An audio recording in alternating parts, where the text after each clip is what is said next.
Hi friends, জিন্দিগিতে দেখবেন আপনার মানে একটা সময় আসবে যে সময় দেখবেন যে পয়সার কোনো নিডস নেই, মানসিক শান্তির দরকার।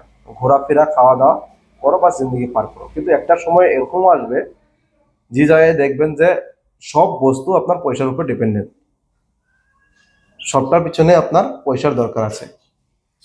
সো আমি সাজেস্ট করব যে যখন আপনার এজ হবে তার আগেই আপনি কিছু এনাফ পয়সা আপনি রেখে যাওয়ার জন্য চেষ্টা করেন। আদারওয়াইজ কি হবে, না হলে যেগুলো সম্পর্ক আপনার আজকে যা দিনে চলছে, এই সম্পর্কগুলো ওই পয়সার জন্য খারাপ হয়ে যাবে, থাকবে না।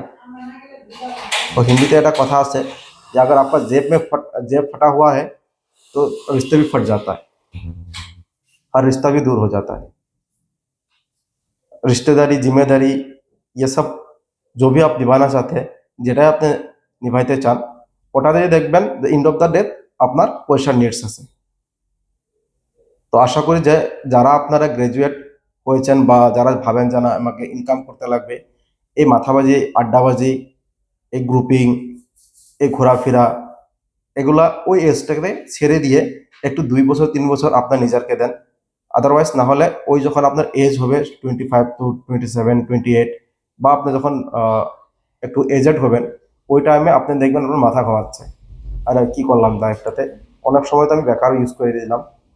তো সেটা করার থেকে ভালো হবে কি, আপনার আজকের দিনে আপনি ট্রাই করেন যাতে একটু নিজেকে ডেভেলপ করে আপনার ফাইন্যান্সিয়াল যেটা ব্যাকগ্রাউন্ড ওটাকে একটু স্ট্রং করেন।